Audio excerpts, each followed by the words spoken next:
Voyager 1 और Voyager 2 ये दोनों ऐसे स्पेस मिशन हैं जिसने हमें ब्रह्मांड के बारे में सब कुछ बताया है। क्योंकि इस दोनों मिशन से पहले हम नहीं जानते थे कि हमारा ब्रह्मांड कैसा है। आइए जानते हैं। वॉयेजर 1 और वॉयेजर 2 की कहानी को वॉयेजर 2 को 20 अगस्त 1977 को लॉन्च किया गया था और वहीं वॉयेजर 1 को अगले महीने 5 सितंबर 1977 को लॉन्च किया गया और इनका मिशन था ब्रह्मांड के रहस्यों को उजागर करना। उस वक्त में हम अपने खुद के सोलर सिस्टम के बारे में भी अच्छे से नहीं जानते थे। सैटेलाइट जैसी दिखने वाली ये दोनों मशीनें हमें हजारों चीजें बताने वाली थी। इन्होंने आज इंटरस्टेलर स्पेस में प्रवेश कर लिया है, लेकिन इससे पहले इन्होंने मानव जाति की सोच और खोज को पूरी तरह से बदल दिया। इस लेजेंडरी मिशन ने हमें बताया कि हमारी धरती का चंद्रमा सौर मंडल के सबसे बोरिंग चंद्रमा में से एक है। असली जादू तो जुपिटर और सैटर्न के चंद्रमा पर हो रहा है। इस मिशन ने जिस तरह की जानकारी सैटर्न और जुपिटर के मून्स के बारे में दी थी, इसलिए पूरी साइंटिफिक कम्युनिटी को हिलाकर रख दिया। इन चंद्रमा को ठंडा और मरा हुआ होना चाहिए था, लेकिन यहां तो ऐसी एक्टिविटीज दिखाई दे रही थी जिनके बारे में हमने कभी नहीं सोचा था। इस कहानी की शुरुआत होती है साल 1979 से। लिंडा वो साइंटिस्ट थी जिनका काम था वॉयेजर मिशन से प्राप्त हुई इमेजेस को ऑब्जर्व करना। जब वॉयेजर जुपिटर के पास से गुजर रहा था, तब उसने कई सारी तस्वीरें धरती पर भेजी। इन तस्वीरों में जुपिटर की चंद्रमा को और अच्छे से देखा जा सकता था। ऐसा लग रहा था जैसे इंफॉर्मेशन की बारिश हो रही हो। लिंडा को सोने तक का वक्त नहीं मिल रहा था। 4 मार्च 1979 को लिंडा ने पहली बार जुपिटर के मून आयो के फोटो देखना शुरू किया। सभी वैज्ञानिक इस चंद्रमा की सतह पर एक दिल का शेप देख पा रहे थे, लेकिन किसी को पता नहीं चल रहा था कि ये एग्जैक्टली क्या है। ये इमेजेस इतनी अच्छी क्वालिटी की नहीं थी, लेकिन इसने वैज्ञानिक की जिज्ञासा जरूर बढ़ा दी थी। लिंडा को थोड़ा बहुत आइडिया आ गया था कि वो क्या देख रही है, लेकिन बिना ठोस सबूत के वो कुछ भी नहीं कहना चाहती थी। चीजें उस जगह से बदलनी शुरू हुई जब लिंडा ने वॉयेजर 2 द्वारा खींची गई तस्वीरें देखी। एक बार फिर वह आयो की सतह पर अजीब तरह के फीचर्स देख पा रही थी, लेकिन अभी भी यह इमेजेस इतनी क्लियर नहीं थी। फाइनली जब वॉयेजर 2 आयो मून से दूर जाने लगा, तब उसने पीछे से एक बार तस्वीर लेकर धरती पर भेजी। इस फोटो को देखकर लिंडा तुरंत समझ गई कि वह ऐसी पहली इंसान है जिसने जुपिटर के चंद्रमा आयो पर लावा के फाउंटेन देखे हैं। धरती से करीब 350 मिलियन माइल्स दूर आयो पर एक बड़ा सा ज्वालामुखी था और उसके अंदर से उभरता हुआ लावा कई फीट ऊपर आसमान में उछल रहा था। पूरी साइंटिफिक कम्युनिटी अचंभे में आ गई। सूर्य की गर्मी से 500 मिलियन माइल्स दूर यहां एक चंद्रमा मौजूद था, जहां पर गर्म गर्म लावा फ्लो हो रहा था।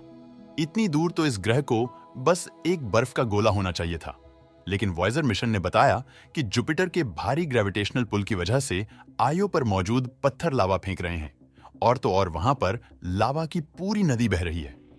मैं आपको बता दूं कि आयो पर मौजूद कुछ लावा के फाउंटेन तो 400 किलोमीटर ऊपर तक उछल रहे थे। जुपिटर तो बस एक शुरुआत थी। वॉयेजर तो अभी और भी बड़े झटके देने वाला था। कैरोलिन पोर्को ने साल 1993 में वॉयेजर मिशन को ज्वाइन किया। जब वो सैटर्न के चंद्रमा को ऑब्जर्व कर रहे थे, तब कैरोलिन ने कहा कि सैटर्न के चंद्रमा की इस डिस्कवरी ने वैज्ञानिक से भरी एक पूरी बिल्डिंग की श्वास रोक दी थी। जब वॉयेजर ने इंफॉर्मेशन से लैस रेडियो सिग्नल्स को धरती पर भेजा और जब रेडियो साइंस टीम ने सैटर्न के चंद्रमा टाइटन के सरफेस की जानकारी को डिकोड किया, तो उन्हें पता चला कि यहाँ तो लिक्विड नाइट्रोजन होने के सबूत दिखाई दे रहे हैं। कुछ दिनों बाद वैज्ञानिक ने अपनी ही बात को बदल दिया और कहा कि टाइटन के ऊपर लिक्विड नाइट्रोजन नहीं, बल्कि लिक्विड मीथेन बह रही है। वॉयेजर टाइटन के थिक वातावरण को भेद नहीं पा रहा था, इसीलिए हम केवल अंदाजा ही लगा सकते थे कि इसकी सतह पर एक्चुअली में क्या है। फाइनली आगे जाकर कसीनी स्पेसक्राफ्ट ने टाइटन की अच्छे से रेडार मैपिंग की। इसमें हमें पता चला कि टाइटन पर हाइड्रोकार्बन की नदियां फ्लो हो रही हैं। मीथेन और इथेन से भरी हुई नदियां पूरे के पूरे टाइटन पर मौजूद थी। मैं आपको बता दूं कि इन केमिकल्स के बीच जीवन के पनपने के बहुत ज्यादा चांसेस होते हैं, लेकिन वहां जाए बिना हम ये नहीं कह सकते कि इस चंद्रमा पर 2 या उससे ज्यादा पैरों पर चलने वाले जीव रहते हैं या नहीं। टाइटन की डिस्कवरी ने जरूर वैज्ञानिक को अचंभे में डाल दिया था, लेकिन अभी भी एक और डिस्कवरी होनी बाकी थी, जो वॉयेजर मिशन को सच में एक लीजेंडरी मिशन में बदलने वाली थी। और ये डिस्कवरी थी सैटर्न का चंद्रमा एनसेलेडस। जब वॉयेजर ने इस चंद्रमा के फोटोज धरती पर भेजे, तो वैज्ञानिक बहुत ही ज्यादा शॉक हो गए। ये चंद्रमा सूरज से करीब 900 मिलियन माइल्स की दूरी पर था। यहाँ पर तो बहुत सारे क्रेटर्स होने चाहिए थे। क्रेटर्स यानी बड़े बड़े गड्ढे जो एस्टेरॉयड के प्लेनेट पर गिरने से बनते हैं। आप हमारे चंद्रमा पर भी इस तरह के क्रेटर्स देख सकते हो, लेकिन एनसेलेडस की पूरी सतह बहुत ही स्मूथ थी। हमें पता चला कि यहाँ के सभी क्रेटर्स क्रायो ज्वालामुखी की वजह से मिट गए थे। इस चंद्रमा पर लिक्विड आइस फ्लो हो रही थी। किसी ने भी नहीं सोचा था कि एनसेलेडस मून की सबसे बड़ी डिस्कवरी होगी, लेकिन सारे सबूत इस बात के ऊपर इशारा कर रहे थे कि हम एक आइस वर्ल्ड को देख रहे हैं। वैज्ञानिक ये दावे के साथ कह सकते हैं कि सतह के नीचे एक समुद्री दुनिया बसी हुई है और उस समुद्री दुनिया में जीवन के कण या उससे भी बढ़कर कुछ मौजूद है।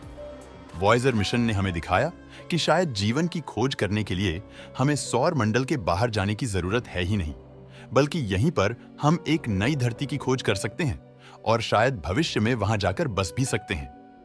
आज वॉयेजर मिशन हमारी धरती से कई बिलियन किलोमीटर दूर है, लेकिन अभी भी ये मिशन अब तक की सबसे बड़ी डिस्कवरी कर सकता है। इन स्पेसक्राफ्ट के अंदर हम इंसानों ने बहुत सारे सबूत छोड़े हैं जो धरती पर जीवन के होने का इशारा करते हैं। हमारी धरती का म्यूजिक लैंग्वेज के फोटो सब एक गोल्डन रिकॉर्ड के अंदर बंद हैं। अगर आउटर स्पेस में कोई सभ्यता वॉयेजर स्पेसक्राफ्ट को देख लेती है तो उन्हें हमारे होने के बारे में जरूर पता चल जाएगा और शायद हो सकता है कि हमारी दी गई जानकारी से वो धरती को ही खोज लें। और ऐसा आज से 100 साल बाद भी हो सकता है और 1000 साल बाद भी हो सकता है। क्या सच में वॉयेजर वो सीढ़ी बन पाएगा जो इंसानों और परग्रही जीवों को जोड़ेगा? ये देखने वाली बात होगी, पर सच में वॉयेजर मिशन हम इंसानों के लिए एक लीजेंडरी मिशन था, है और रहेगा। दोस्तों, इस वीडियो में बस इतना ही। अगर आपको ये वीडियो अच्छा लगा हो तो इसे लाइक और शेयर जरूर करें।